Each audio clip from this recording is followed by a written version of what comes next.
Thank you for tuning in to Exeter TV. Exeter TV is the town's public and government access channels, available on Comcast Channels 6 and 22. Channel 6 is your channel.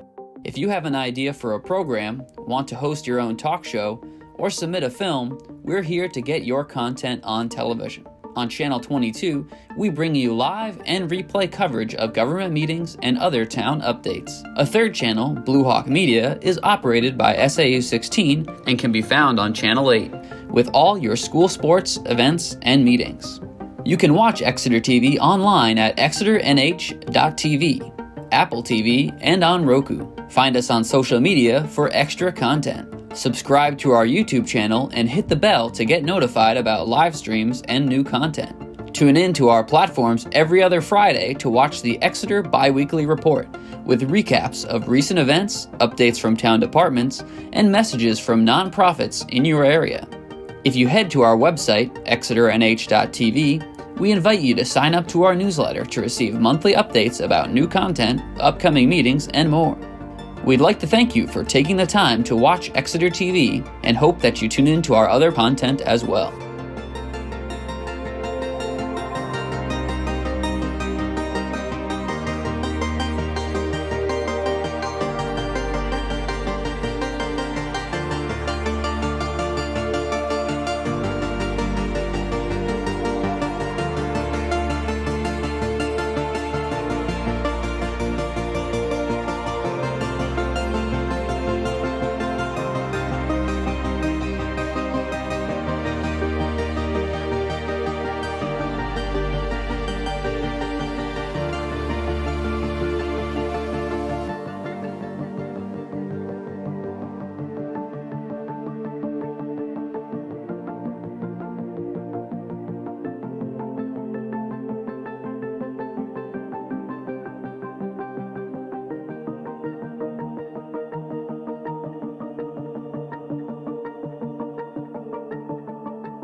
The March 26, 2025 Rec Advisory Board meeting.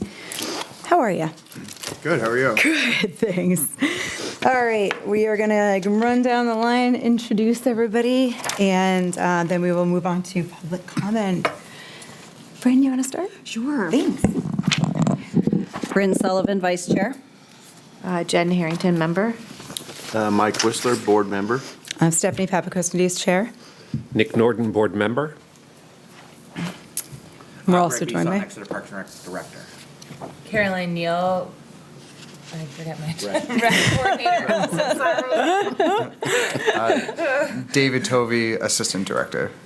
All right, doesn't look like we have any public comment tonight. And I know Greg sent out the minutes for approval from our last meeting. Not sure if everybody had the opportunity to take a look at those.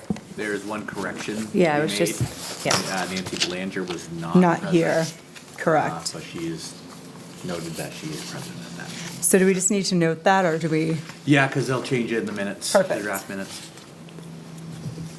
Sorry, Gabe. Okay, all right, perfect. So we will note that correction.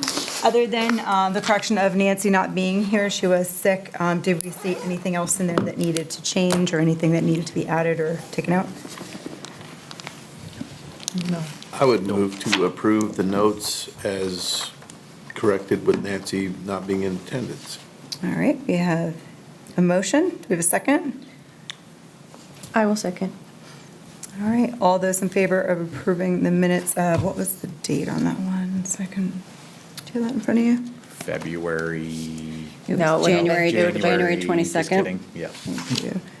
So all those in favor of approving the January 22nd minutes amended with Nancy not in attendance, say aye. Aye. All those opposed, say nay. All right, minutes are approved for January 22nd's meeting. I have a quick question. Yeah. Can we even vote without a quorum? You have a We have a quorum quorum, We do? Okay, never mind. but no, we couldn't if there wasn't. So. All right, moving right along to recaps. Hi, Nancy. Yes. First recap, number 8, 10 Hampton Road. I didn't put anything in the handouts because we've been meeting consistently with HDC. We finalized, it's now been a couple months since we met, finalized the bid package with them. Bid is open till the 31st. Reports back from them that we're getting lots of bids in. They've held they held a pre-bid meeting at the site, which was lightly attended, but at the same time, they've had other contractors schedule appointments to walk the property. So things are moving up. We are going to be meeting here on April 2nd to open the bids, and that way we can move forward. Oh, and I guess the one thing I think that's important to mention, it's been so long, just to give you guys a review, the upper room, that's the large room, after getting initial pricing on a metal beam, it was determined to be cheaper to take the whole second floor down to the floor and rebuild the whole second floor up with a truss package. Okay. So they priced it out, and it was favorable in our, so we're gonna have 9 to 10 foot ceilings vaulted. wow. No In that dorm, room with no the- dorm, yeah, no dormer Wow. anymore. It's gonna be a wide open or bigger space, so that's awesome. exciting. That's a Because win-win. that, for us, opens up a much more potential for that room and makes it, So so you're not hitting your head. redoing that, all, including HVAC and electrical, was all still cheaper? Yes. Oh, well, the HVAC was gonna be similar even if we kept the dormer. Because we're going all heat pumps, and there's returns there, and all the old heating and heating that you see, the steam radiators, everything's being ripped out. Got it, And- so that was a part of it anyway. Yeah, all of our heads, the heads are gonna be in individual rooms, and then there's, I don't know what they call them on the ceiling, but there's gonna be units on the bigger room for air exchange, so. That's awesome. It's exciting for us, we're really excited. That's awesome. I don't know if it's been so long, the upstairs front room as well. Yes. And another one, it was determined, thank you, Dave, originally we were gonna take down a wall in the very front to combine 2 rooms. That was a support wall. And the structural engineer, it's like it would take another large beam. So instead, there was another room that was to the side that was combined or separated previously, and when it was a commercial space, it'll be the same size room, but it's just gonna be laid out slightly different. So instead of going front, it's gonna be on the side and the front. So that was the other big change in there. So we were trying to keep it simple and not, and then the office I was going to do and combine into two, we're no longer doing that, because now we're making one of those in the office for our senior coordinator and for storage. So we're gonna have office space and everything for them. That's Did I fantastic. miss anything else, guys? No, I think those are the big ones. Yeah. That's awesome. Anybody have any questions or discussion points? for I just had a Jen? question. Is any of the grant funding for 10 Hampton Road and/or Planet Playground in jeopardy because of a change in administration and change of what's been happening with programs? 10 Hampton Road and Planet Playground grants are secured. CDFA has the funds for the community center at 10 Hampton Road, and the state has the funds and was approved by the governor and council. So they have the funds in possession. They just want us to complete the project. Thank you. And just LWCF is one of the I've only seen it bipartisan things that both sides agree upon. Okay. When they initially, they reinstated it for a number of years, it was overwhelmingly, I think there was 2 people that voted against it, Okay. which is an oddity. Any other questions? All right, let's move on. Planet Playground update. Yes, as you see in our packet, first thing is a memo I presented virtually to the select board on the 17th of March. We had issued an RFP out for the 4 sub-trades to complete Planet Playground: demo, paving, fencing, and restoration, landscaping, irrigation. So the bids came in exceptionally. I was surprised. We had 5 bids for demo, which is pretty surprising. 7 for fencing, but 2 for paving and 2 for landscaping. So as you go through, BWP and Sons in Northampton was the lowest bidder for the demo. They had previously done work, I guess, on the ball fields long before I was here. So fencing, AAA fencing was the lowest bidder. AAA fencing is a vendor that the town has used a number of times or a number of projects. So we know the quality of work they have. MWS Paving out of Hampton got the paving contract. They've done work for us in the past, but they're a local company. And then landscaping, Days Landscaping was awarded the bid. As you can see, Summit Contracting was lower, and Summit Contracting was out of, I think, Ludlow, Vermont. So they put in for all the different subs, and obviously when they did not get any of the other subs, they weren't interested in coming down from Vermont to do irrigation and restoration work. So they had passed on continuing the bid process. So the select board has authorized us. That gives us approximately $578,053.50 allocated to the Planet Playground grant award. Remember, the Alta Glide is separate. So that leaves us with approximately $16,946.50 to deal with anything that's unexpected, but also buy some more, buy plants, tables, some more benches. So it allows us to, and we'll spend right up to the max amount so we can get our most bang for our buck.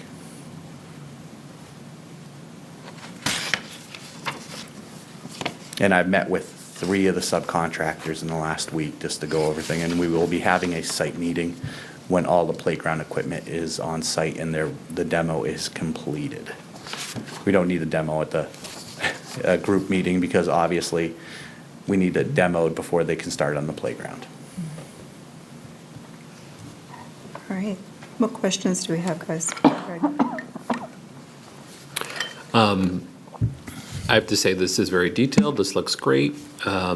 Makes sense that you're accepting some of the low bids. I'm just curious, outside of the price that they quote and previous work or anything like that, what are the other key areas that you look at in terms of your final determination? It is qualified bid, so we look at it as making sure that they actually can do the work. Okay. And really how our purchase policy is shaped, it's mostly toward, there's factors, lowest price, location, a couple other factors, but having been familiar with most of them, we're very confident in moving forward with them.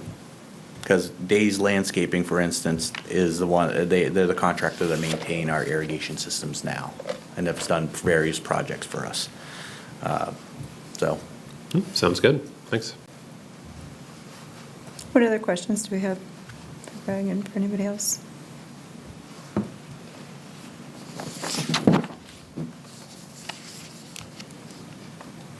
So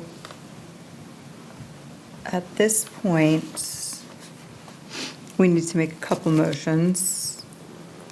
To contract with BWP.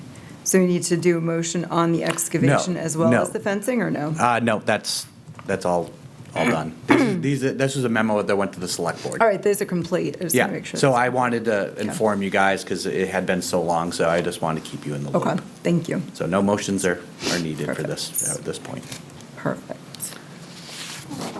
And then next, in your packet, you'll see a great flyer that Caroline had done.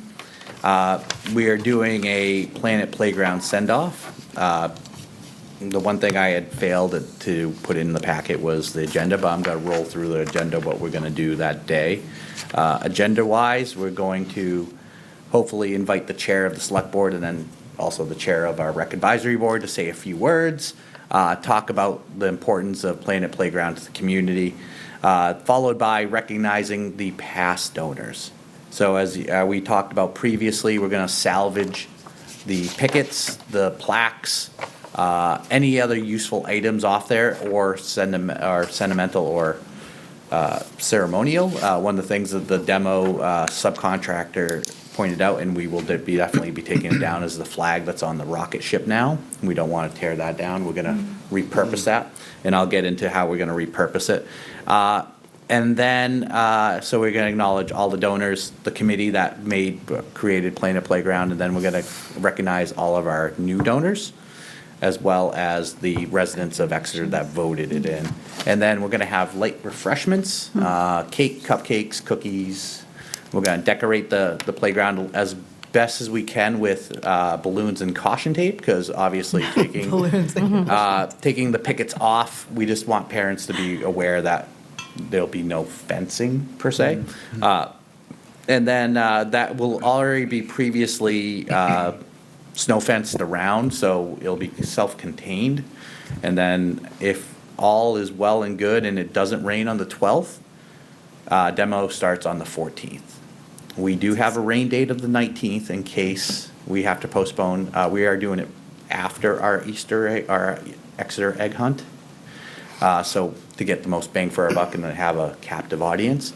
And then that would just push back the delay of the demo for 1 week. Past owners will also be able to pick up their pickets at the event too. So we're trying to reach out to people and share it on social media to get the word out there, to invite those past donors to come back and kind of celebrate everything about the playground and send it off to its next generation. We're going to have utilize the Key Club from the high school to alphabetize the pickets for us as best as we can. So that way we're not just, there's 200 plus pickets there, so we want to make sure we can find it in a efficient manner, so we're not taking people's time up. So it's going to be a good day. I got to tell you, when the first piece of equipment got dropped off today, the excitement of the kids was like, is that the Is it down at the playground right now, or is one element? The Alta Glide actually came in first. Did it? I don't know why, but that got unloaded at 12 o'clock today. So the Alta Glide is there, it's in boxes and crates, so you really can't tell it, but they knew the excitement. I just learned that Miracle actually has their own trucking fleet. So the tractor trailer's decorated in purple, their color's purple and that, and the gentleman from Missouri was a pleasure to talk to, and he drives to all 48 states, dropping off playground equipment for excited communities. That's great. Did you want to talk a little bit about the BRIC program and explain it, and people that are Yeah. watching, they can understand? That Are we gonna was have my next something one. Thank you, set up? Steph. You're welcome. So we're meeting with Assistant Town Manager Melissa Roy, and we came up with this concept of memorializing or giving opportunities to other families that will leave their legacy is in doing a BRIC program. This is a preliminary memo to walk through the process. I am on the agenda for Monday, looking for a motion to move forward with this, and you'll see the motion on this one. But it's a great opportunity for us. What we would do is we'd pave everything and complete the playground. This would be on top of that, and then we would saw cut into the pavement and inlay the bricks. So it'll be a nice contrast to it where it's black and gray. But as you can see, it's a very simple, they can create their own donor website in which they register, and then they payments come all through the Parks and Rec Department. So we would get notification, as you see on the screen, you fill it out, you see the mock-up of your brick. Once it's completed, we get the notification, and we collect payment for them.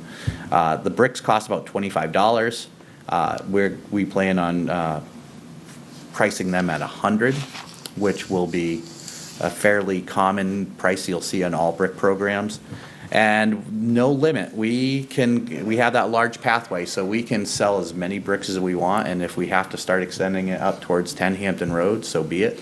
But it's going to be a great legacy, and you'll see the little summary too of people will get, and if anyone's looking, a little confirmation of what it looks like.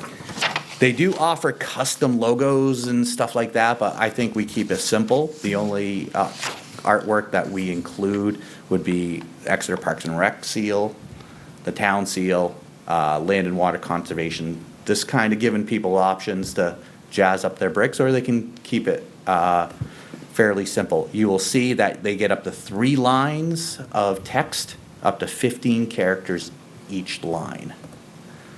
And so and I asked the question, I'm like, are these standard bricks? This your standard bricks that I could go to Lowe's or Home Depot and buy, so we don't have to buy blanks. Because obviously when you make a pattern, you're not gonna need a full brick on every spot. So we'll be able to find close facsimiles to these bricks, if not the identical ones.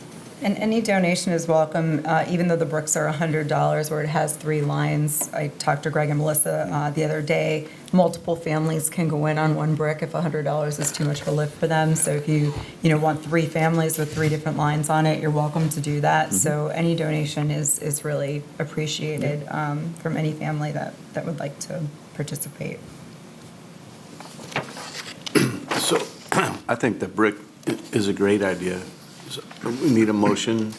Yeah, if you see the motion to support the Exeter Parks and Rec Department in implementing a buy a brick program with proceeds for play and playground enhancements and renovations, and to present it to the select board for final approval. There you go, Mike, read it as is. I make a motion to support the Exeter Parks and Recreation Department in implementing a buy a brick program with proceeds for Planet Playground enhancements and renovations, and to present it to the select board for final approval.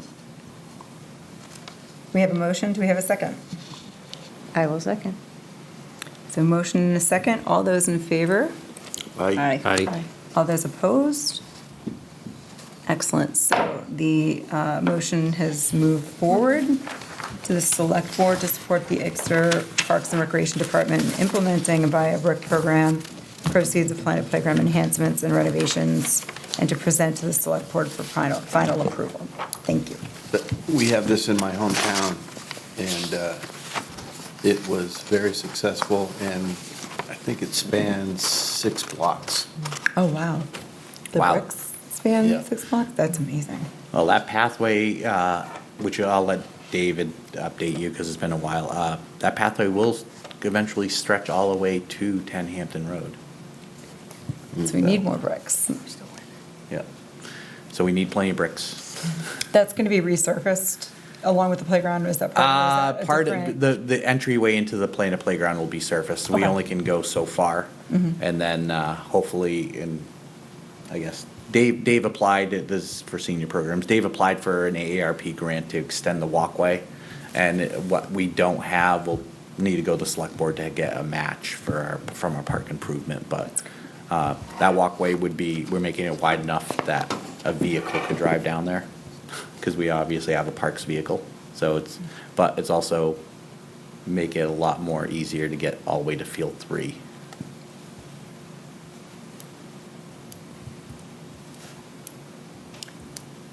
Any questions or discussion from the board? I just have a quick question on the bricks. What's the safety in making sure that what they put in is appropriate? We get to edit anything. Like, if we find something that's very inappropriate, we do not need to order it, and we can contact the person, because they're not purchasing anything, so we get final approval on everything. So, yes, Jen, a good question. because- the t-shirt. I saw a thing on MUR, they were talking about rejected vanity plates Yeah. the other day, and so this just reminded me of I saw that. one the other day in Maine that I thought, I can't believe that one went through. I was really shocked, so it's funny that you say that. All right, any other questions or discussion on the brick program? I'm excited, I think it's gonna look great. All right, moving along to summer update, or any other questions on the send-off or the celebration before demo day? We hope to see you all there. Yes. Yep. Will be for sure. All right, moving on to summer update. I'll pass it on to these two to talk about summer.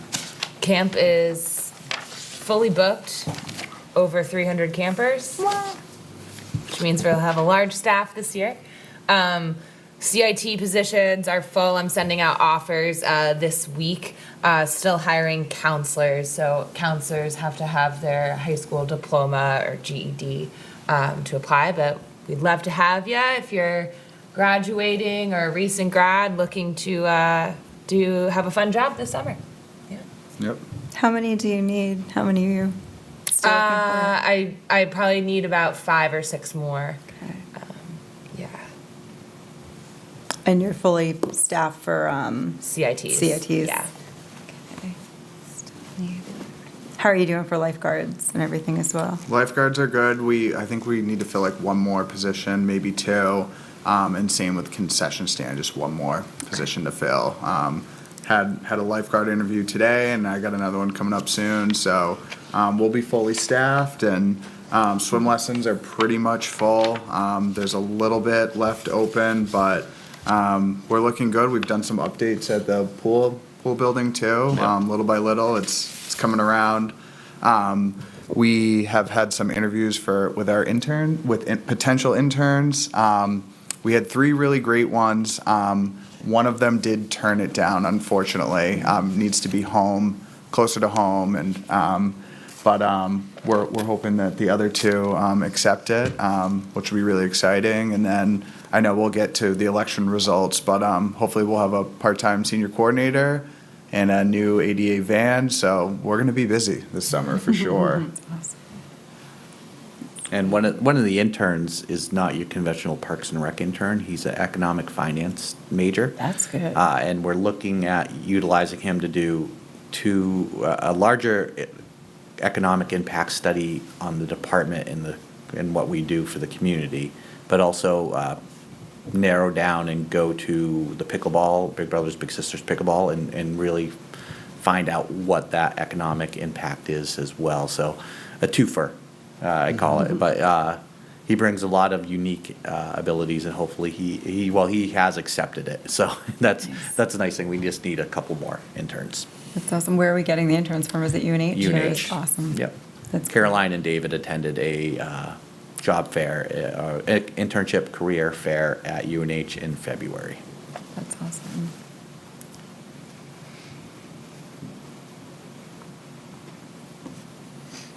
right, any other discussion or questions on summer update from the, All right, I can just give an update on the park side. yeah, please.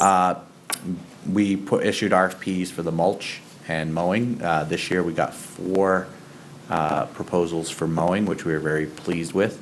And so we're working on finalizing that service agreement with the vendor. It's a new vendor this year, so we're very excited. But it came in substantially lower than we had expected, so it gives us a little more flexibility to get a little more done. Mulch, unfortunately, there was only one that submitted a proposal, but they have done it in the past, and they've done an outstanding job. Porta potties, we had 2 proposals, pretty similar. We're sticking with the current vendor, Pete's Restrooms out of Plastow, because of their close proximity. And I'm trying to think the last one, there was a last RFP, I can't remember.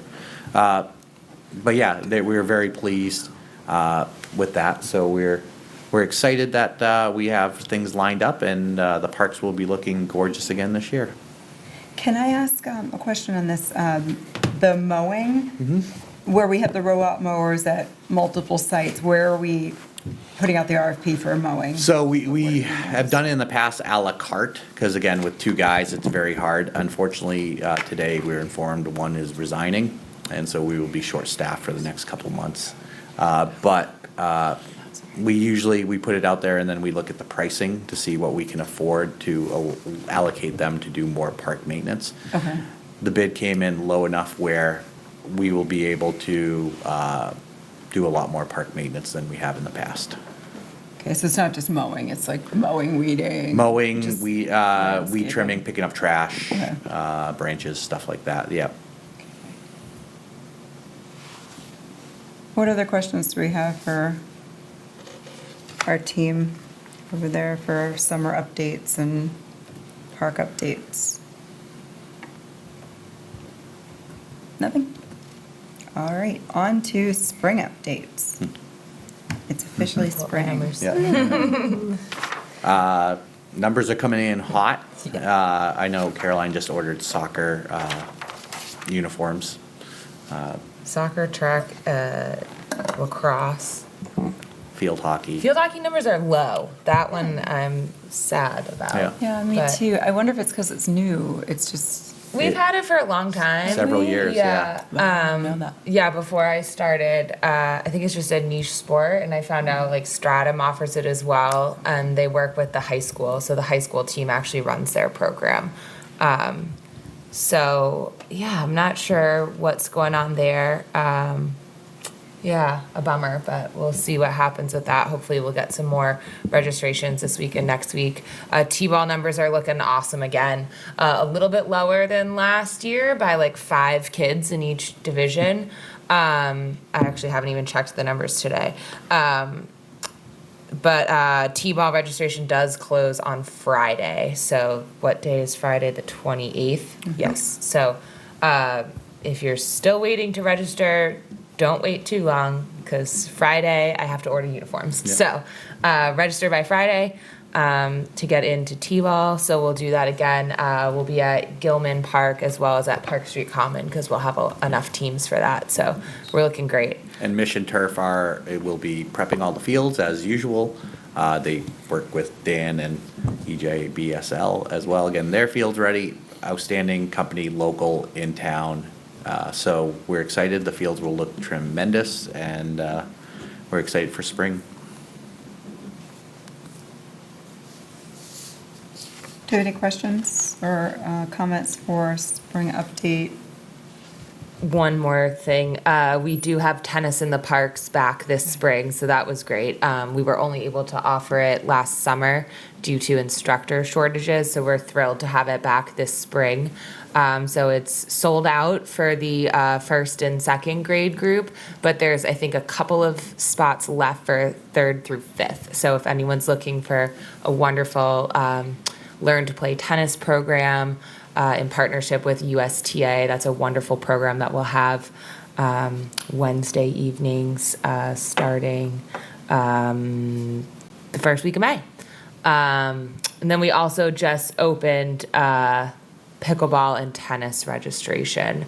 That'll start in May as well. I'll get into more updates on that. later. Is Mission Turf just ASAP for those Yep. fields? Yeah. Yeah, he expect Dan to be in next week, barring any snow that's in the forecast. Four-letter word. This weekend, yeah. And we plan on Why not, right? renovating the Gilman infield after baseball season because it's wet. And so we don't want to mess with too much. So we'll eventually go to the board and once baseball's officially over, and he'll work on it this summer.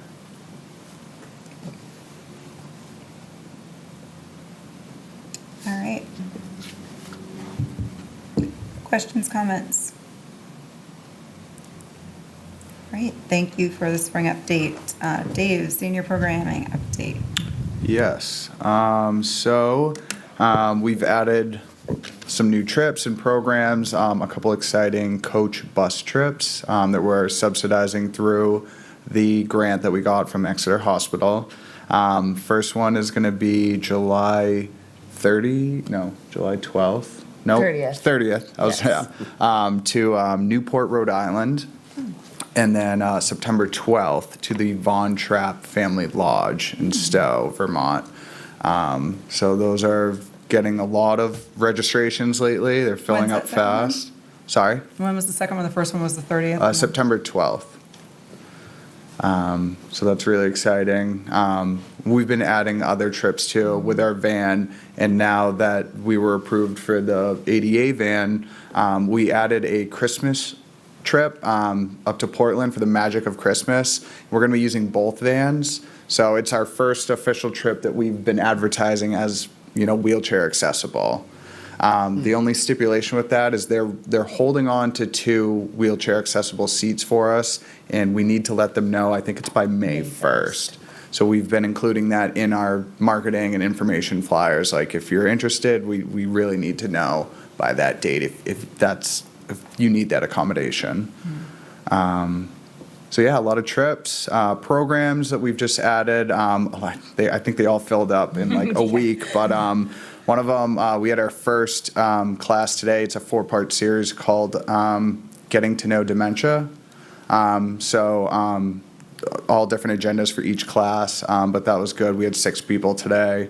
Another one called Tech Tips. So everything from like, how to unlock your iPhone to like much more advanced tools and applications you can use on your phone. It's not just iPhone, it's Android as well, iPads, things like that too. Seed starting, like a flower gardening program. I think that one's full already. Art relaxation, which is like Zentangle. Gel printing, another art class too. So it's good. We're adding a lot. I think some of those instructors have offered their programs in Portsmouth too. So it's always good to get good feedback from other, departments, good references. What else did we have here? Greg and I, I'm not sure how official this is yet, but we did get a request for a W-9 from the Riverwoods Charitable Funds. I don't even know if we've mentioned this to you all. It's been so long. So Greg and I presented, were asked to go present at Riverwoods to their Charitable Funds Committee. And we talked about senior programming and everything that we're doing. And they've asked us for a W-9. And we did get an email that we've been awarded, but we just don't know the amount yet. But that's going to go towards senior programming. We requested it to be sort of, broad senior programming, but we told them about the luncheons, bowling, everything specific. So they may say, we want it just for luncheons. So. So that's positive. We're just waiting to hear back from them on that. Greg mentioned the AERP grant. So that's to make the walkway from 4 Hampton to 10 Hampton, connect the 2 properties and make it more inclusive and accessible. So we're still waiting on that. Fingers crossed.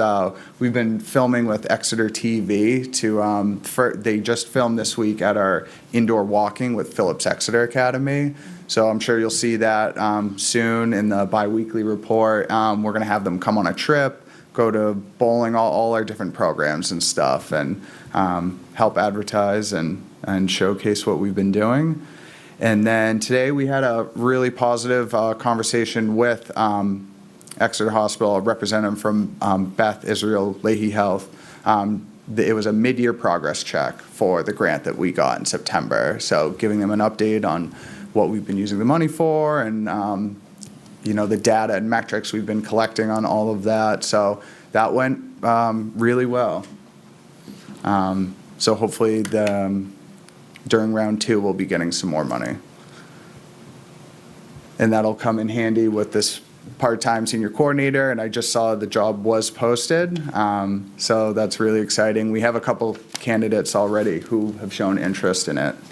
So we're gonna get that over to them ASAP, and we'll hopefully be getting some more grant money that they can do programming with. Back to walking, I just want to thank Phillips Exeter Academy again. It's such a wonderful program. We've been seeing increased participation, so we'll have about 35 walkers every week, and it's just a really great way to come get some steps in, meet new people.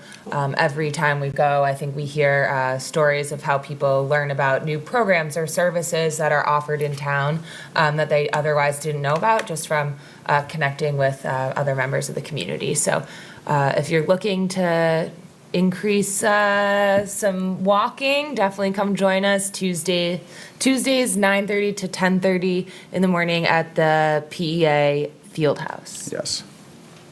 Do they need to sign up, or can they just show up? You need to sign up, but we can also register you there, so that's not a barrier. If you are unsure of how to do it, just come on in and we'll get you set up. And there's an additional waiver Phillips Exeter requires them to sign, so better in person. Question, the walkway from Forehampton to Tenhampton, is that right along the road? No, within the park. If you're it's that walkway, to the left is the tennis basketball courts, the right would be Planet Playground, and it Right through leads there. up to the softball fields. No. Yeah. Are we going to move any of the sheds or anything like that out of the way to have it running straight through? Because those might be some obstacles for people in wheelchairs. We measured between the fence and the blockhouse, which is a fully cement. Yeah. We Yeah, could have can't moved be that. moved, yeah. It's 7 feet, so it's, Okay.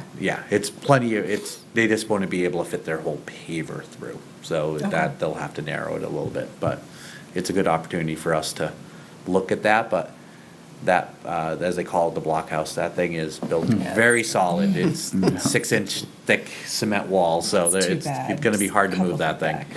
couple foot All right.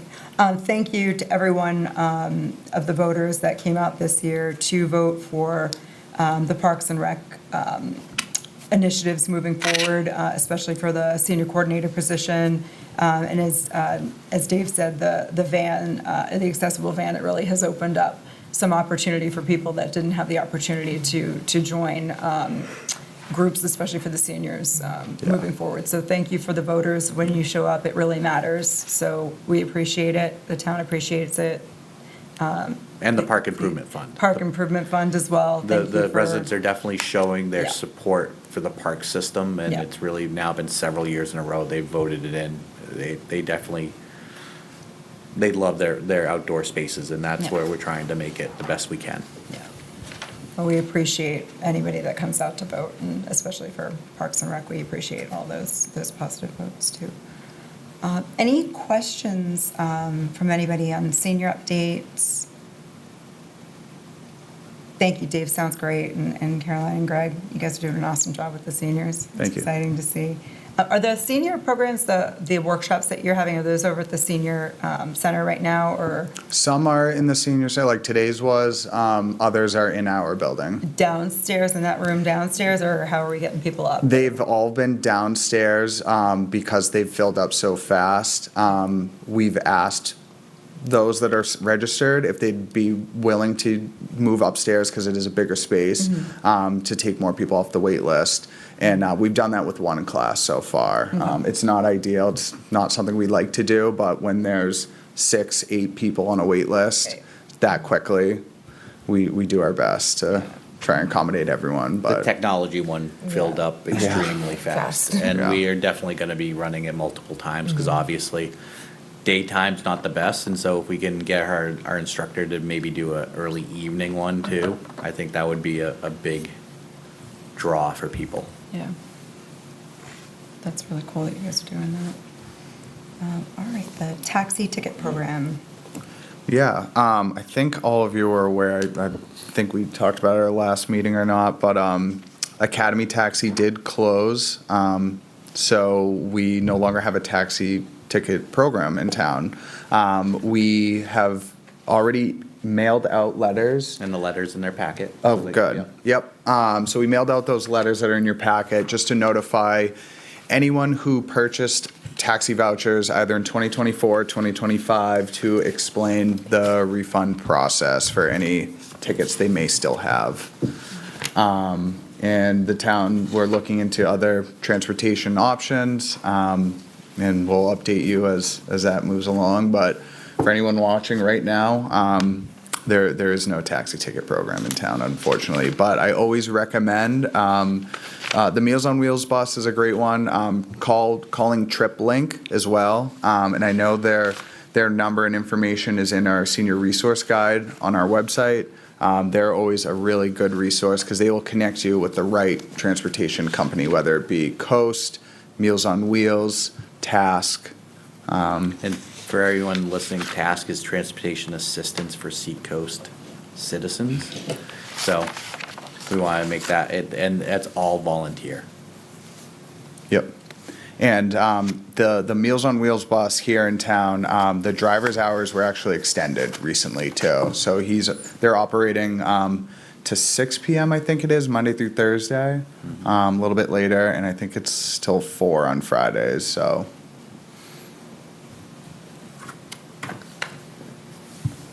Do you know if any of those vouchers are transferable over to any of these, or probably not? No, they were only good for Academy Taxi. That's too bad.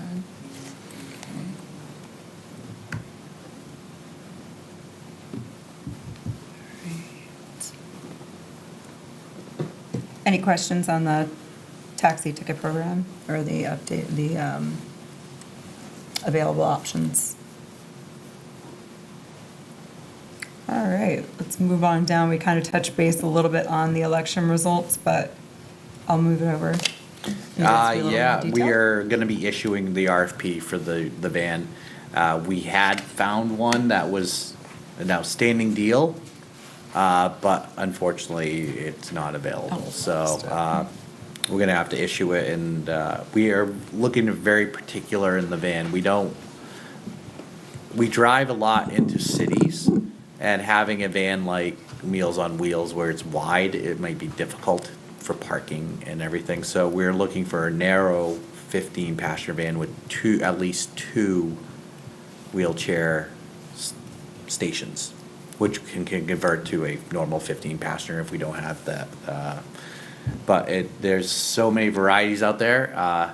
It is mind-numbing. So putting it out there, there is one major dealer in New Hampshire. There's one major dealer in Massachusetts. So hopefully between the two, and maybe there's one in Maine, we'll be able to get a good van. We are looking for used. That's why that one that we thought we wanted only had 72 miles on it, and it was a $30,000 discount. So we were like, and then they said if it had been a month before, they had 4 of those. So timing is everything, and but we're looking forward to it. And as David alluded, the senior coordinator position is posted. So thank you to the voters for passing the budget, the union contracts, and everything that was passed for Parks and Rec, because the union contracts do affect our parks guys quite a bit, so morale is up, so it's one good thing. We're very happy with that. And then the Park Improvement Fund, we can't thank them enough, because without them, the maintenance projects to bring the parks up to standards couldn't be accomplished in a single year. So it allows us that flexibility. And so one of the things we are going to be focusing on, besides the ball field at Gilman, is doing more Gilman work. Like, for instance, putting a guardrail around the pavilion side. So as you drive in, right now there's some very clunky telephone posts. So getting rid of those, regrading next to the pavilion, and sloping it away from the parking lot, because right now all the water rushes and just forms a giant puddle. Looking to add power to it. So eventually, we can expand other services there, maybe a bathroom down the line if that is allowed in the management. Lights in the pavilion. I mean, there's opportunities there to do that, as well as maybe if we needed to add more robots down the line to that facility to mow it. We're also infield grading. Then there's a couple other things we're looking at as well, like putting power in at Park Street, redoing that ball field a little bit, shrinking it because obviously it's too large for what purpose we both softball and we use. It's really for a T-ball program, so we can considerably shrink that, get rid of the ugly chain link fence that's the backstop and get a black one that will blend in and people won't see it. And then there's a couple other smaller things, and also look at doing a study on the skate park.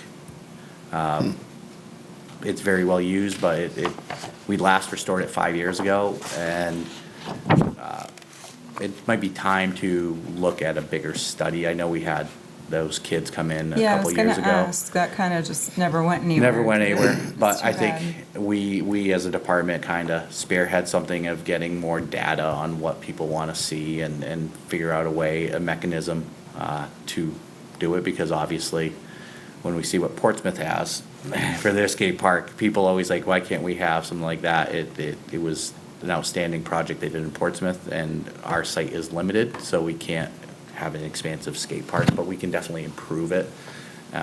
So, I mean, there's a number of things we can continue to do. We have $100,000 that the voters approved. I know I won't be able to accomplish everything, but we're gonna accomplish as much as we can, with hopes of keeping anything that we need to do other little projects. Thank you. Pickleball. Pickleball registration opened. It's been going strong so far.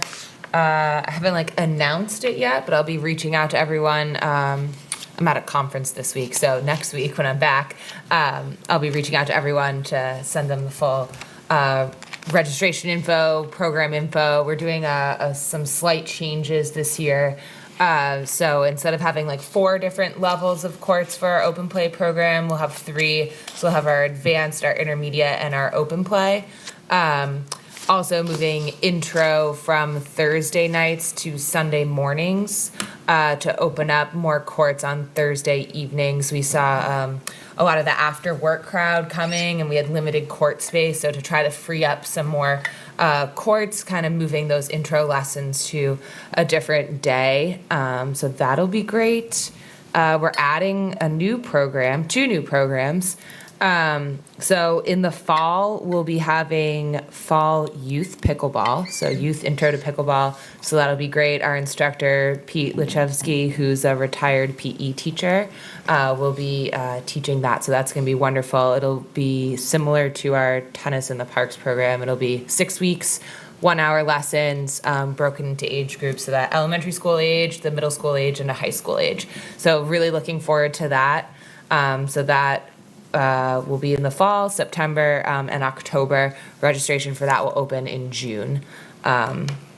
And then new this year, our office manager, Nancy Bugby, had a great idea of doing a family pickleball night. So having a family and beginner pickleball night on Sunday evening. So we'll do that from 4 to 6. And it'll be kind of a relaxed environment, open play style. Really looking forward to having that. It'll be $5 a person, so pretty affordable, and that'll be kind of while school's out, so end of June through the end of August, Sunday evenings. Will that include rackets? We do For have people some. who Yep, don't I have about 20 rackets or paddles that we have available for our pickleball program, and we also have balls and nets. So all the equipment's included. You're welcome to bring your own or borrow ours. Are the nets already accessible up at, So we lock our program equipment, so people who are registered for the program will get an access code to use it, but they're only allowed to use the equipment during program hours. So that'll just be on the volunteer to. I just Yeah. drove by, like, on one of those 60-degree Saturdays. Oh, yeah. And the park, it was Full. Yeah. full, and I was like, oh, I wonder if the nets were already out. We do, yeah, so we did put our nets out for tennis and pickleball, so we do have Okay. the 4 semi-permanent nets. Got it, okay. And something that the pickleball community does want is us to purchase more semi-permanent nets. Yeah. We'll see. Thank you. And Yeah, oh, that's another thing, park improvement, we're going to get 2 rebound boards. I literally was up there today and there was a tennis player hitting against it and she's like, boy, there's some dead spots in this rebound board. So, that's another thing, we'll go to the select board and get approval for our, they're gonna be poly with a noise dampening insulation in them.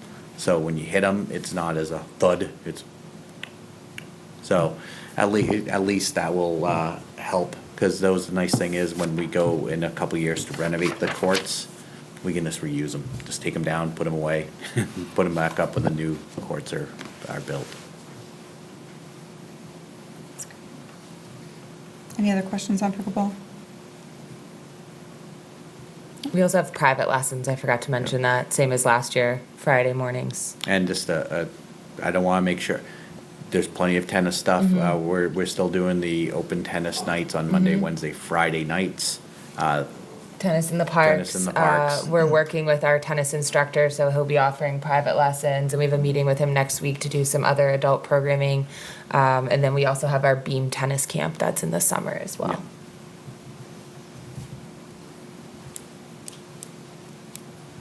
I should have put slash tennis. Yeah. All right, Coast Bus. You'll hear about that. Yep. Yeah, so Coast Bus, I had reached out to them to see what the cost might be like to get some sort of a schedule down to 10 Hampton Road, because public transportation is lacking in the state, really, and it has been coming up every year since I've been here, so, and being on the board, I was just curious. It's way too expensive. 2 days a week was gonna be like $31,000. Wow. Yeah. Yeah. Yeah. So we looked into it, and unfortunately, I don't think that's the route we want to go down. So we'll keep looking at other options as far as transportation, because that is a hot topic. And Especially with Coast Bus and Dave being on the board, knowing that rate increases are gonna be proposed in the next several years. Up and up and up. And, yeah, so we couldn't fiscally move forward and bring it to you or the board about, at that price tag. yeah, Was it 31,000 for a year? yeah. And not, ridership and on-demand, we're trying to pump it up, but ridership is still lowish. I would say lowish because I don't know the exact numbers, but it would, I don't know if we would get our return on investment. It would make a nice loop on that end of town, though. Yeah, and that did include extending it down towards drawing a blank, by CMS, Sterling Hill. It was gonna go up to Sterling Hill, and then the Exeter Hampton Co-op, and Brookside, like that whole area there. But it was just to 10 Hampton. So it wasn't like, oh, I wanna go to the library, like, this is only, it would pick you up from your house and drop you off, bring you to 10 Hampton, so I mean, but yeah. Knowing that the Route 7 portion that the town contributes is gonna be going up the next 5 years, they're gonna be requesting that. Yeah, we just didn't feel like it was appropriate to try and ask for an additional 31,000, and it could go up too, that was their estimate. All right. Any questions, guys, on the Coast Bus situation? All right, fundraising event idea. All right, I will start off to say, when last time we were here, we were talking about the, what's the? Improv? Improv, thank you, troupe. Dave and I actually got a video of it, and we were like, wow, this is definitely not worth the money. So, it would be cute if it was local, but, so we are like, all right, we gotta come to you guys with some other fundraising ideas. And that's when the first thing on there, the beer garden at the fireworks. One of the things we, as you know, with the Powder Keg being a close relationship to Bayside, well, actually, Sam Adams is very interested in sponsoring a beer garden at our fireworks. We would partner with the Chamber of Commerce again, and we would do a very small beer garden, but they're willing to donate up to 25 cases of product to sell. And then obviously, we need to go to the select board and get their approval, but we would use it as like a kickoff reminder for Powder Keg as well. Use a lot of Powder Keg branding, but Sam Adams is willing to donate umbrellas, Sam Adams statues, bunting, I mean, everything.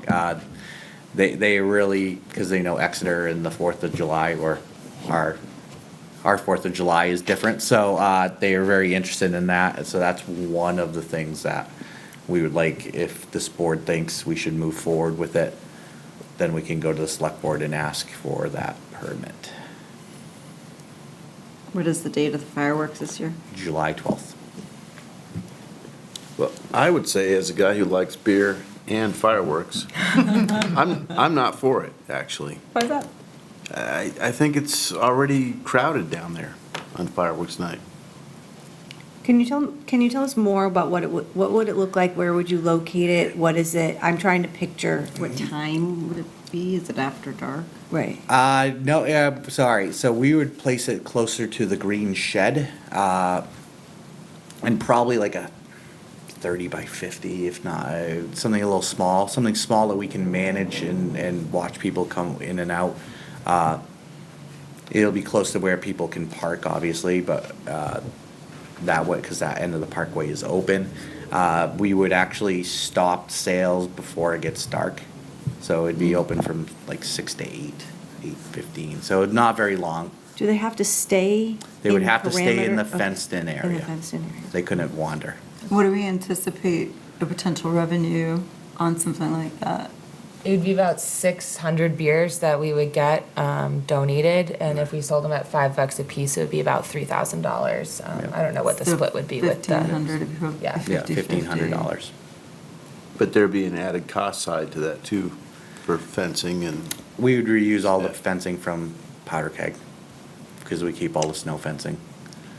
It's not a huge fundraiser, but it is an opportunity for us to raise a little bit of funds. If you were to categorize the audience who goes to fireworks, what would you put that category as? Single adults going, families? I think families, but definitely, how do I say this? There's plenty of people that enjoy the fireworks. On their own. Yeah. Yeah. So my question would be, to Mike's point, is the small return that we would get worth taking up space that potentially family or something could be down in that area? So I think that's the thing we have to talk That about, I space think, tends about. not to have a lot of people. They're more towards in front of, Mike usually sits right in front of the stage where Okay. it's tens, but that area, we've done, Dave and I have been down there the last few years. We've thrown out cornhole and the Connect Four, and there's kids that run around a little bit, but most of the time they're running up and down the parkway, having a good time, getting their tchotchkes from any vendor that might be selling something down there. So it was something we want to throw out there. If the board doesn't want to pursue it, that's fine. We're going to be down there anyways. But How many events a year do you use alcohol? right now, Powder Keg, but we have done it for the murder mystery, like when we had the murder mystery a couple years ago. I thought we had the beer garden too for the Christmas, don't we have that for, Nope. I thought we had it down near the old town hall for something, or was that a team event? Could have been a team event. I think, yeah, it was another Might have been a organization. team event, Yeah. okay, instead of Parks And I and know, Rec. I think the beer and history at the American Independence Well, that's what I Festival. was gonna ask, is do we have one? Because that may be a bigger or better opportunity to do at the American History event, because that's a big event, but it doesn't get so packed downtown. You know, and you can have people dressed as Sam Adams down Yeah. there. So- Well, I know in the past, and now that they have a new executive director, Joe Pace, they might be open to it, so we Yeah. can definitely talk to them, because I know they usually open the Folsom Tavern during the Independence Yeah. Festival, but they usually stop it by 6. Okay. So maybe if they do something similar, like, here you go, Beer and History 2.0, I guess, after their festival ends, it probably would take us needing to run it, so I'm not really sure how the logistics, but I'm happy to reach out to them. Yeah, that'd be great.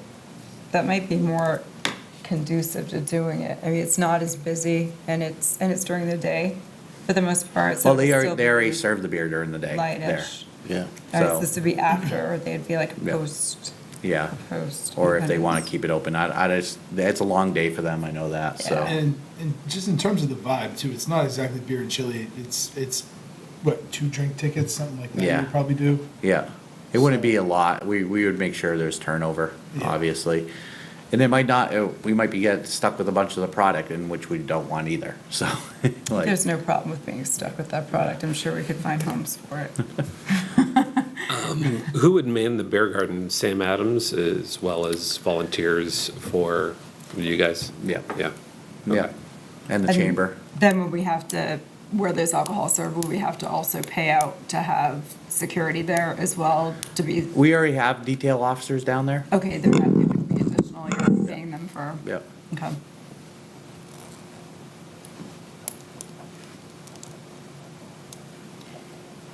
When do you need a answer on, We can vote next month.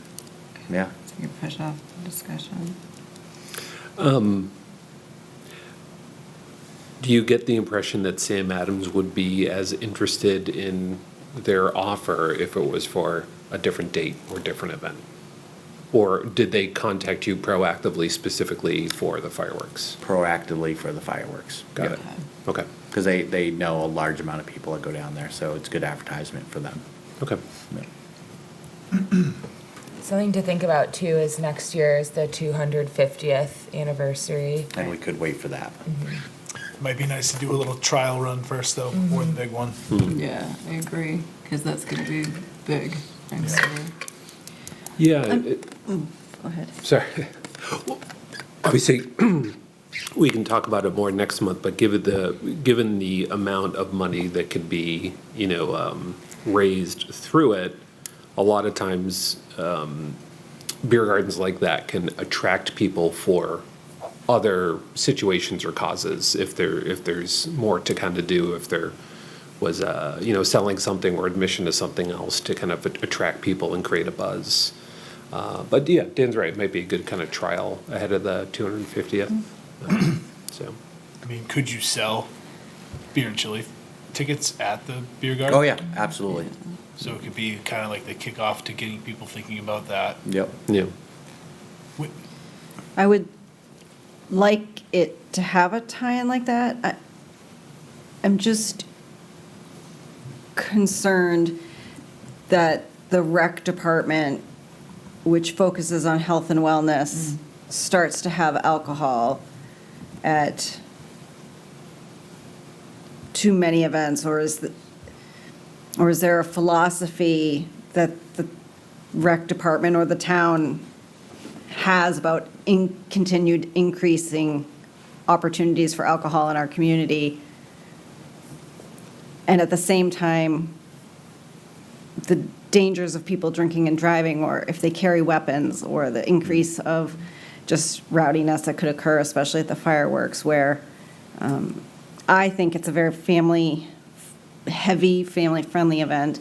So I do think it's worth waiting a month to kind of ponder it and let that settle in a little bit.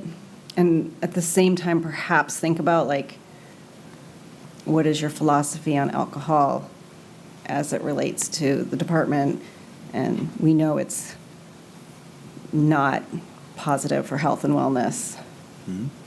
But if it was tied in specifically to the, like a promotion, Yeah, that's like a what- micro chili fest, then it has a real specific tie rather than just another. Helps with the optics. Yeah, then, rather than just another event with alcohol. Right. The interesting thing is, being somewhat of a man about town, there's a lot of buzz about the powder keg and the chili getting better. I'm not making any promises, but I'm like, there's a lot of talk about more chili vendors, so there's a lot of, so it could go to that.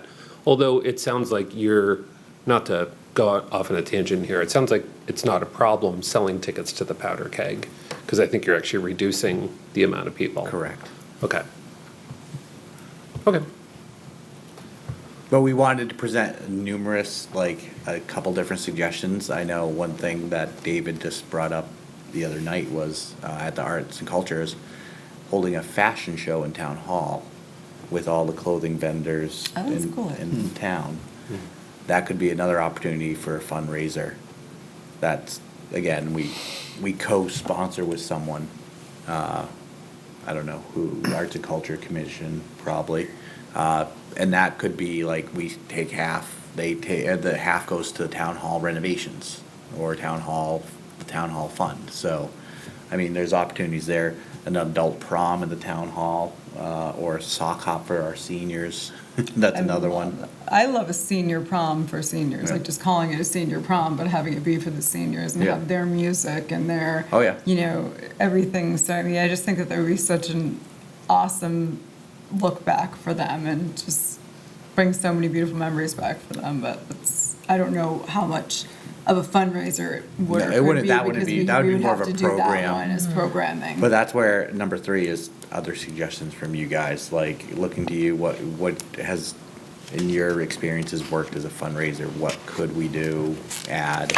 So that's why this is a discussion item that we can carry over till next month, where I'll give you guys homework, like, Yeah. what suggestions would you like us to explore? I know the improv thing we brought up, but once we went down that rabbit hole, we decided it was just too, we don't have lights, we don't have anything for the town hall that would really make it doable, and then knowing that there's other opportunities to do something unique in Exeter. I mean, what about resurrecting the drive-ins? Like, which I know that was COVID related, but we got, I mean, it was granted, people just wanted to get out, but it was packed and it was fun, and it was different. People came as families, and then the pizza delivered there, and like that, Yeah. that could be something to We- really. We take brought off it up, again. my park staff has moved that 40-foot screen several times. So, yeah, it's definitely, if we can secure some more intern staffing, having that support. I know the year we did it in COVID, David, I, and Melissa, that was some long nights. Yeah. You come in and you're there till 11:30, 12 o'clock at night. But we were also doing them like weekly, right? So that was a Yeah, lot. That yeah. was, I mean, So it wouldn't be, this would be like. We would have to time it couple. also where it gets darker earlier. Because that was the challenge in the summertime when you try to do drive-ins, and we Yeah. definitely have to get Exeter High School to buy in again, because obviously that's, no park in town here could sustain a movie series without Yeah. disturbing the neighbors. There, True. you're a little more isolated. Yeah. Even though we did have the radio control, so you could listen to your car, but we'd also had speakers, so I mean, but it's far enough away, so, again, gotta throw it back onto you guys. If you have any ideas that you'd like us to explore, you can definitely either reach out to us offline, or, Bring them to the Bring next it to the meeting next for meeting. sure. I have just a thought for the next meeting, kind of fashion show, adult prom, beer garden. What about kind of a, don't call it senior night, but adult night, where you could have restaurants with some hors d'oeuvres, you could have beer sales, you could have the fashion show. Try and get a band. Kind of like an Exeter adult celebrating like Exeter businesses and Exeter.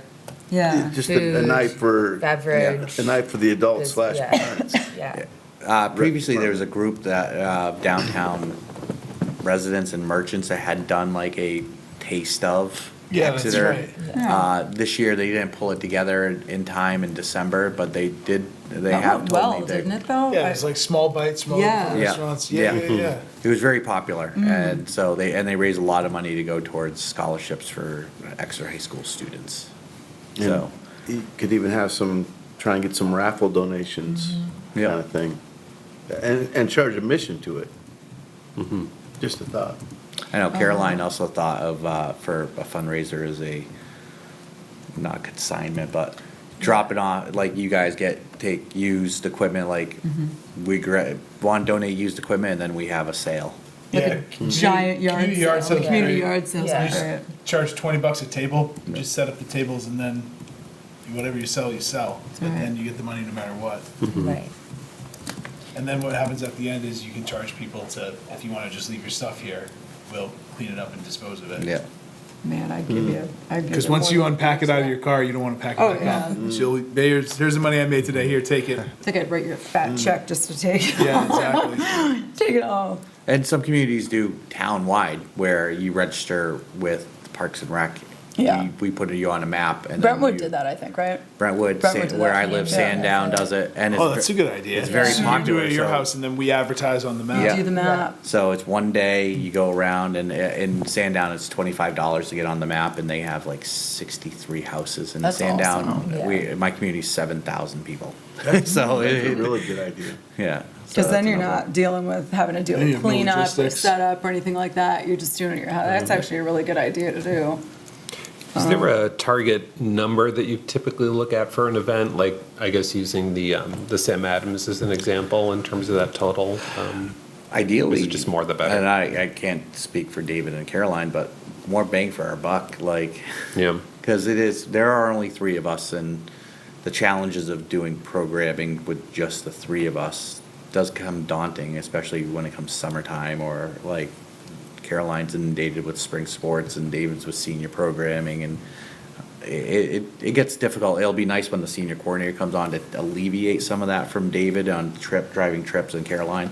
But, I mean, Nick, I look at any revenue we bring in as positive revenue. Yeah. As long as it doesn't really hinder our ability to do our job. Yeah. Well, Mike's idea in particular is quite good. It seems to me, and the reason I asked that question is that it's dependent on people actually physically being there, and then managing, if you want to get a X amount of money, if it's per head, then it's sort of limited to a certain point, whereas other ideas where people may or may not have to come in person or could pledge money or do a raffle, it's not dependent on them actually showing up. Yeah. So it just helps in terms of brainstorming prior to next month, so I appreciate that. I know Raymond does a really successful fundraiser where they get a box for a Celtics game and they like raffle off tickets. And they raise like thousands of dollars. Yeah, that's great. Yeah. Yeah. Have an extra box only. Yeah, yeah. And in the past, and this is my first Parks and Rec job, I raffled off Harley Davidsons. What was it? A Harley Davidson. Oh, yeah. Yeah, Nice. we had a good relationship with the dealer. He sold it to us at his cost.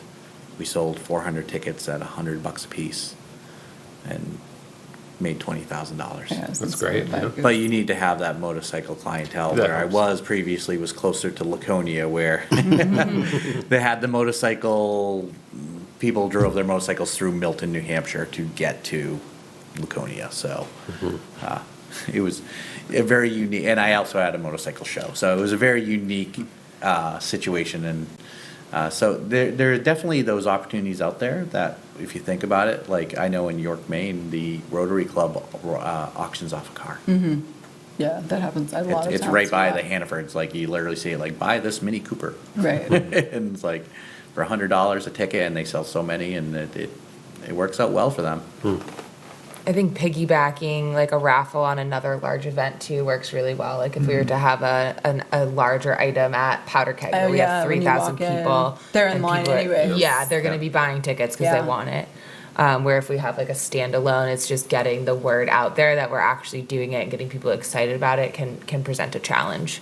It's a good point, because like with Powder Keg, you've already spent your money, Mm-hmm. right? So it's not like, oh, I bought this ticket to get in and now I'm buying this and now I'm buying that. Right. You know, you bought those tickets a month ago, so you're there and you're like, everything's free today. And then all of a sudden it's like, oh, wait, I can you know. So having a raffle or having an item there at Powder Kegs is a great idea. Yeah, just think about what it would be and what our contacts are and how, I mean, we have, I don't know, the used car commission, they do so much for the town and they do so much for the Y and for everything. They're always donating for something. So I wonder if they would be interested in getting their name out. I think they do it just for the publicity, the positive press, but. There's also some other like recreation organizations we can reach out to. Like I know a lot of the ski mountains are very yeah. generous in donating lift tickets, so we could, you know, get some cool packages there. I have a lot of beer contacts. I was gonna say, even doing raffles, either inside or outside, Powder Keg is just so well attended, and I'm just thinking, doing raffles outside, because I mean, the odds of people bidding on it when they leave Powder Keg are really high. That's what I was thinking. And Like- I used to waitress at Bike Week, and people got very generous as the night went, because they didn't know what they were handing me for tips, and it was awesome, and I was like, at first, my first year, like an idiot, I'd be like, did you mean to give me a 20? You know, and then you're just like, all right, well, you know, let the tipper beware. I wonder if there's a version of like the Festival of Trees type of thing where we could do it at the Powder Keg, you know, where it's not a Christmas tree, but you decorate like, you know, some shrub that someone can then bring home and plant in their yard, but it has all kinds of items on it, you know, because they crush it at Festival Yeah, of they Trees. do. Oh, yeah. And I know it's a lot of logistics, a lot of work, but at the end of the day, it's like, how much are they actually laying out? All the trees are donated, all the items are donated per tree, so it's getting the organizations. So a summer version of that. I think too that's what the really smart thing about the Festival of Trees is ultimately so many other organizations are in charge Right. of, like, you have 25 trees, you have 25 organizations who have brought a tree, so you have to coordinate the event, but other people are bringing the stuff. So, They're doing the advertising, so you get that sort of like ripple yeah. effect out. The other thing, like you were saying, the fashion show, I like the idea of something, back to kind of this concept where it's like, you're not just selling individual tickets, you're selling tables. So like Riverwoods it has already bought their 10 tickets, and now it's up to them to sell or give away their 10 tickets to their residents. But like they're buying it all ahead of time in larger quantity rather than us having to sell one ticket at a time.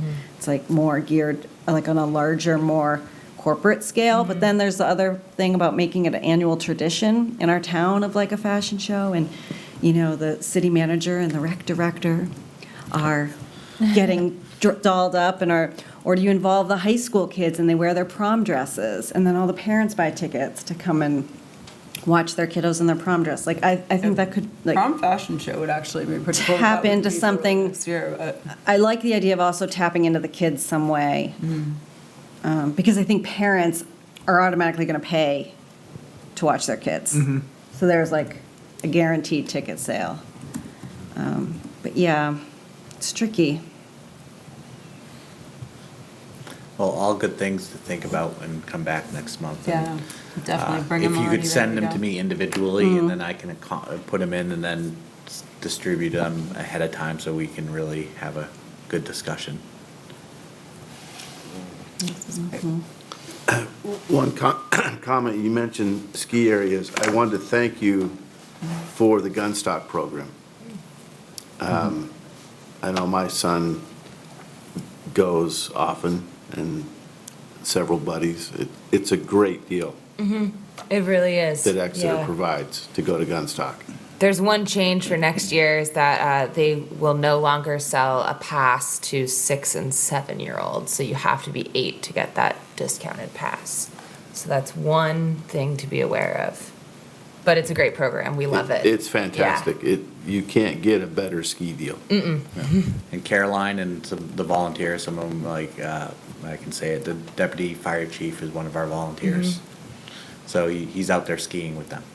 Like, that's like interdepartment working together, and it's great, so. It's fantastic. My son has had a great ski season.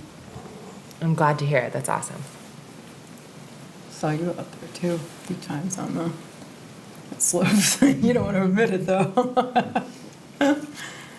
I'm too slow. I'm intrigued by time change, question mark. It was something that we discussed, because obviously, some of us don't live local. But knowing that the time constraints you have, I don't think it really would make sense to try to move the meeting to a different time. Oh, earlier. yeah, I was wondering what it meant. That's all we put it out there, and knowing Dan has lots of obligations, Mike is coming in hot from work, and so it was something we were gonna propose, but I don't think it, logistically thinking about it, I'm like, especially tonight, I'm like, we wouldn't have had a quorum, so. No, I wouldn't have a quorum. And I think we would struggle to keep a quorum on this, so we can just pass right over this one. Pass over that one? Yeah. We have been typically meeting every other month rather than every month. So if we are thinking, okay, it's an hour and a half every other month, we could potentially put our schedule together or make a motion to do an every other month type schedule, knowing it will be a longer meeting when we do that. We can ponder that and Talk about it next talk meeting. about it next month, but we, I think, organically do that anyway. Yeah, well, we tried not to, obviously, like in Portsmouth, you probably don't skip months. Oh, sure we do. Oh.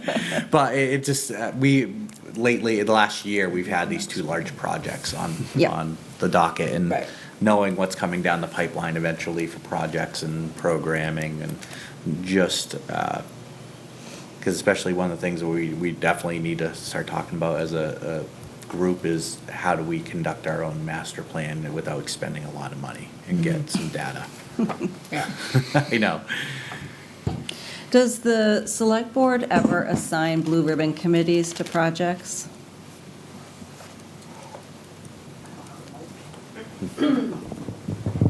Can you be more specific? I'm not quite sure what you mean by that. Like special project committees? Well, we have the 250th, And we have PowerPoint, that's Yeah. the one. yeah. Those are the only two I can come up with. PowerPoint right now, just, that's a one subject. And it will- Will end when the design, and then. That's we the little part? Just started, yes, the little, and then we just started the 250th Anniversary Commission. Got it. Thank you. You're welcome. Speaking of, do you want to, you guys want to get the dates for Is there a next? representative from the high school on the 250th commission?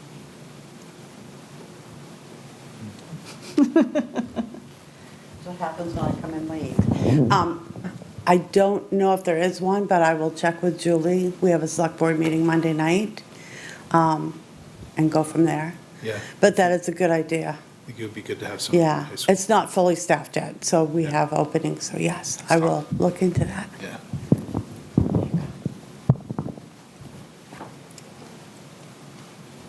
All right. Should we look at, do you guys want to schedule our Well- meeting from now, speaking of the, you know, They are scheduled online. They are, It's the yeah. fourth Wednesday, and that, Yeah, so that's the next month is 23rd. actually before school vacation, which will be good. That's the So, 23rd, Yeah. April 23rd. Does that work for everybody as far as you know? And then we can talk about, you know, whether we want to go, like you were saying, Bryn, to an every other month, and then with the ability to call a monthly one if there's a project that comes up and we do need to meet up for something.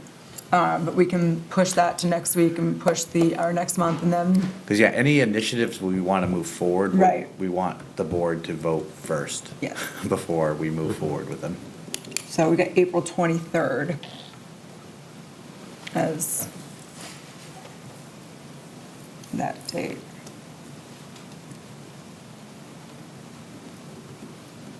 Does that work for everyone?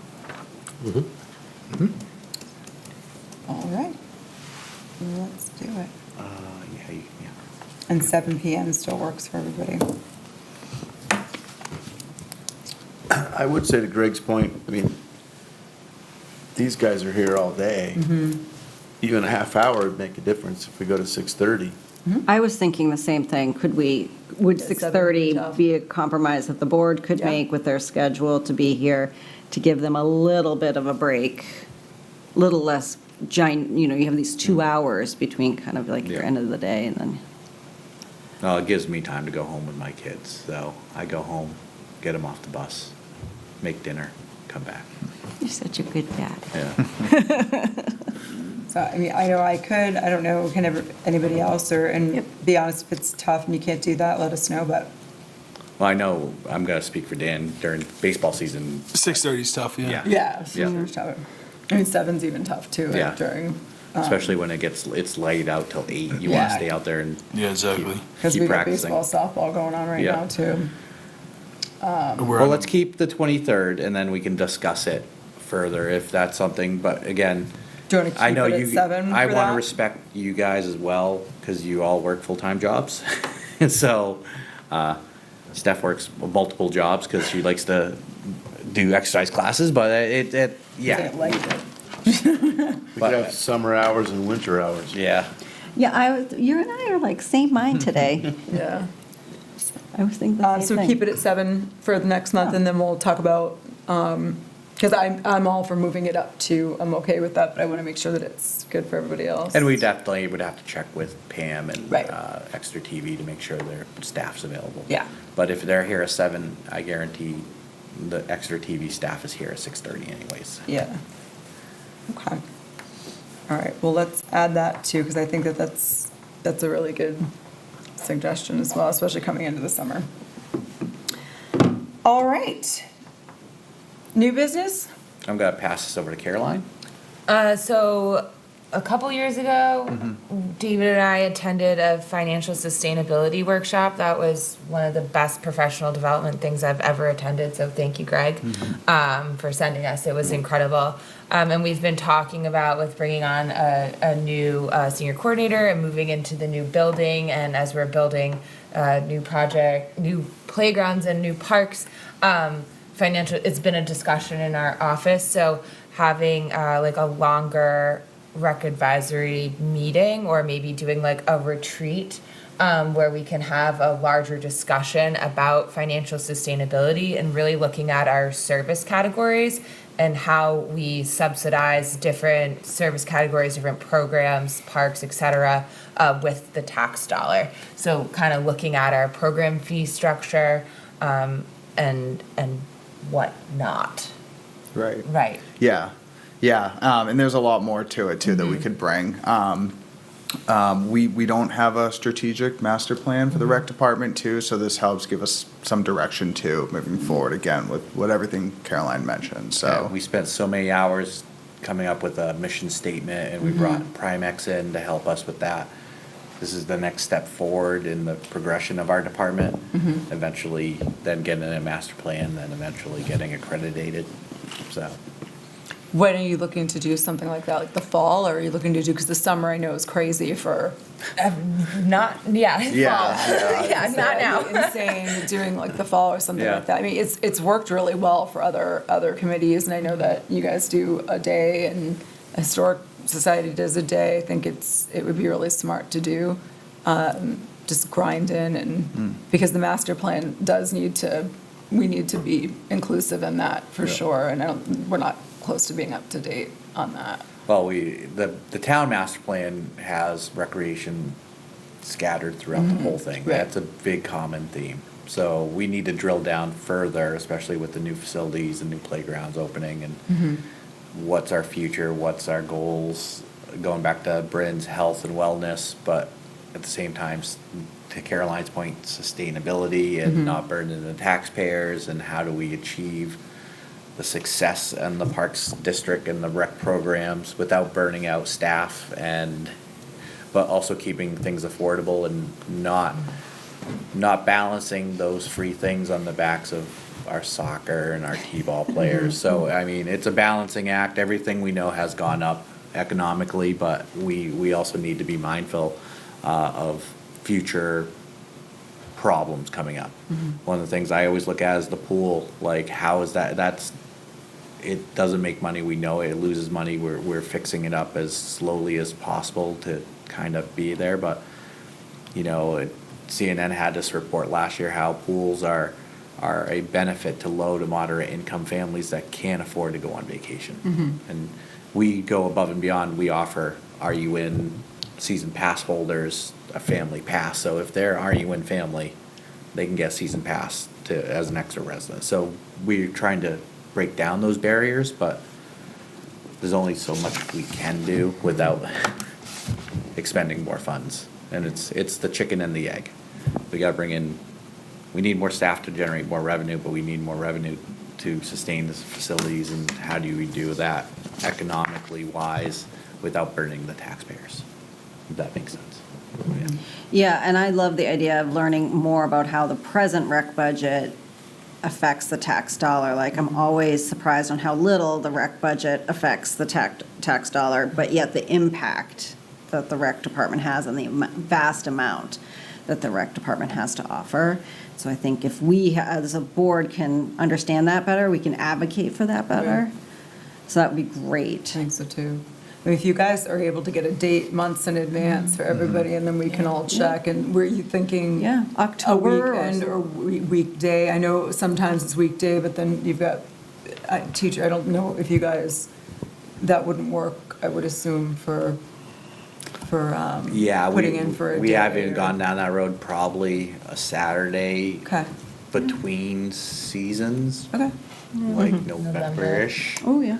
Yeah, if you could just let us know. Early November, right before basketball gets underway, or skiing. Maybe give a couple dates, and then we can do, you know, a survey, put a survey out for the board and see what works best. I love it. As long as it's plenty in advance, I think that'd be great for us all. And next month, we can prepare a little bit more information. Yeah.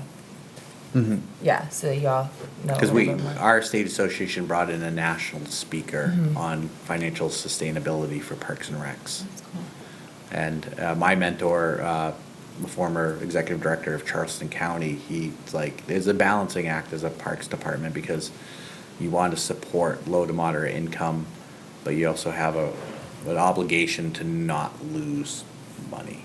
So where is that balancing act without or pricing people out of programs and opportunities? Yeah, I think that's really important, because especially right now, there's a lot of people that just can't, either they can't afford it or they don't know it's available. And so it'll be good for us to know, you know, that offset. Well, for youth at least, we promote the RUN program to everyone that comes in looking for any kind of financial assistance. So that's our big push. One, they're a clearinghouse, so we don't need to ask for those financial documents. But two, they open up the opportunities to all the recreational opportunities in the seacoast, really. We primarily keep ours, RUN, to Exeter residents only, so someone from Portsmouth can't come in and say, oh, I want a free swim lesson. Go to Portsmouth Rec and ask, because it's just not right. We're allocating to our residents, try to really get there for them. I have one general comment on that, is I don't think the rec department should be shy in looking at a small incremental fee increase across the board. Because I totally agree with the mission of being affordable, but I think we are. And I think there's a great value to what we already provide, and I don't think bumping it up, I mean, just $5 for X. I don't think that's unreasonable at all, and I don't think it will impact participation.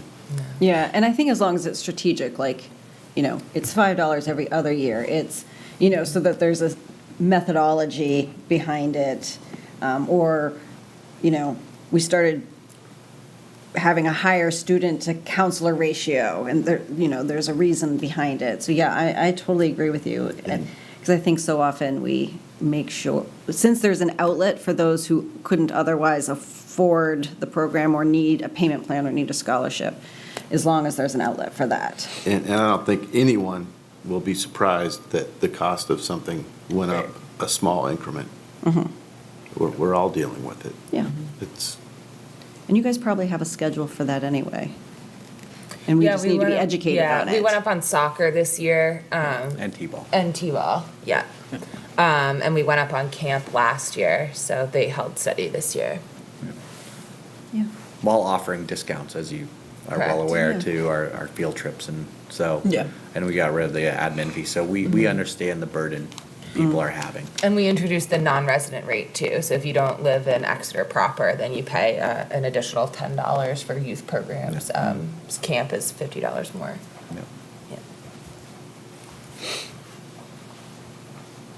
All right, good stuff. Any old business? We kind of touched on everything. No? I just want to encourage fellow board members, hang your flyer, post your flyer. Forward it, yep. It's an event On on Facebook. Facebook as well, so if you're on Facebook, it's an actual, like, event.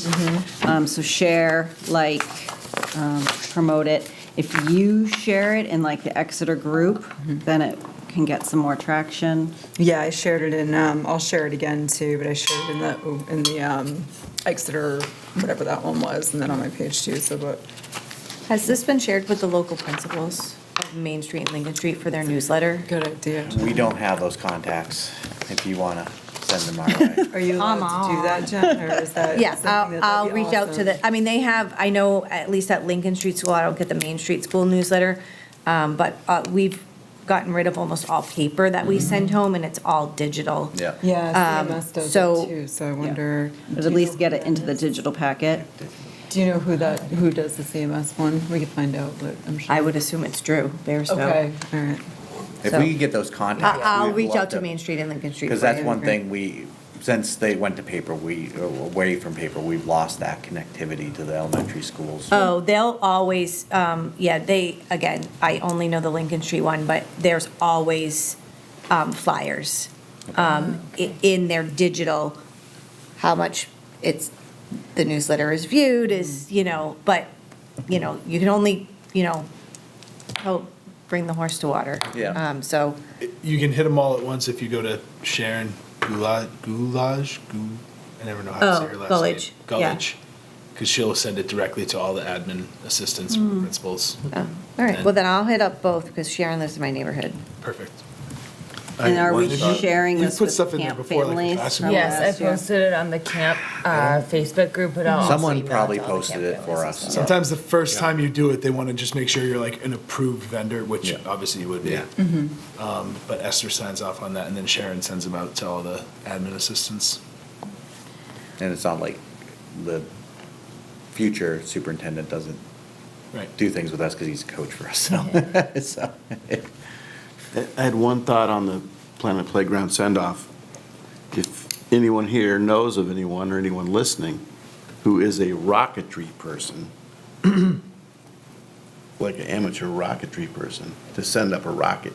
That wouldn't be very cool. We need to find out from Primex if they'll allow I- us to send one off. But I had forgot 'Cause to I know of mention, someone who the could do two it, I just things that don't we trust are them. keeping at the old Planet Playground are the kiosks. And we're gonna mimic the rocket that is there now. And we're gonna make Mission 1 with all the old stuff in Mission 2. So that will be on either side of walking in. So there will still be an homage to the wooden playground. We're just Very gonna cool. replace the boards with a more of a APEC or like a poly and paint it Yeah. and make it look like two rocket ships. So that's the only thing that's gonna be remaining. Would we want to, and it might be expanding a little too much, but would we want to let like Lexi's know or to have a truck down there if they wanted, or what do you think about doing? I like, think a it's few of gonna them? be a very packed You think parking so? lot and they need Yeah, a lot of parking lot will space. be- If okay. anything, it's, so when we go to reopen it, we're gonna have a soft ribbon cutting with senators, the town officials. Mm-hmm. That's something more during the week, and then maybe we can look for a big kickoff party Okay. on the weekend. Yeah, that'd be cool. Because we, obviously with federal funds, we want to invite the governor Yeah, of course. and the senators and congressmen to support land and water conservation, and the state of New Hampshire Mm-hmm. will come down, and it's a big to-do, and they obviously hopefully the select board and you guys can make it during the day and we can do nice cutting and everything. VIP area at the ribbon cutting when it's all done, sounds like a admission ticket. Yeah. Listen, I didn't get to sledgehammer down at 10 Hampton. I So I know. want some sort of sledgehammer. And he let Nico hold that sledgehammer. Nico's probably watching. He knows he doesn't know how to use a sledgehammer. One small step for Exeter, giant step for fun. It's a good slogan. That is really awesome. All right, guys, if there's nothing else, I will entertain a motion to adjourn. Make a motion to adjourn. Second. Second, all those in favor? Aye. Anyone opposed? All right, thank you. Great meeting, guys. Thank you for tuning in to Exeter TV. Exeter TV is the town's public and government access channels, available on Comcast channels 6 and 22. Channel 6 is your channel. If you have an idea for a program, want to host your own talk show, or submit a film, we're here to get your content on television. On Channel 22, we bring you live and replay coverage of government meetings and other town updates. A third channel, Blue Hawk Media, is operated by SAU 16 and can be found on Channel 8, with all your school sports, events, and meetings. You can watch Exeter TV online at exeternh.tv, Apple TV, and on Roku. Find us on social media for extra content. Subscribe to our YouTube channel and hit the bell to get notified about live streams and new content. Tune in to our platforms every other Friday to watch the Exeter Biweekly Report, with recaps of recent events, updates from town departments, and messages from nonprofits in your area. If you head to our website, exeternh.tv, we invite you to sign up to our newsletter to receive monthly updates about new content, upcoming meetings, and more. We'd like to thank you for taking the time to watch Exeter TV and hope that you tune in to our other content as well.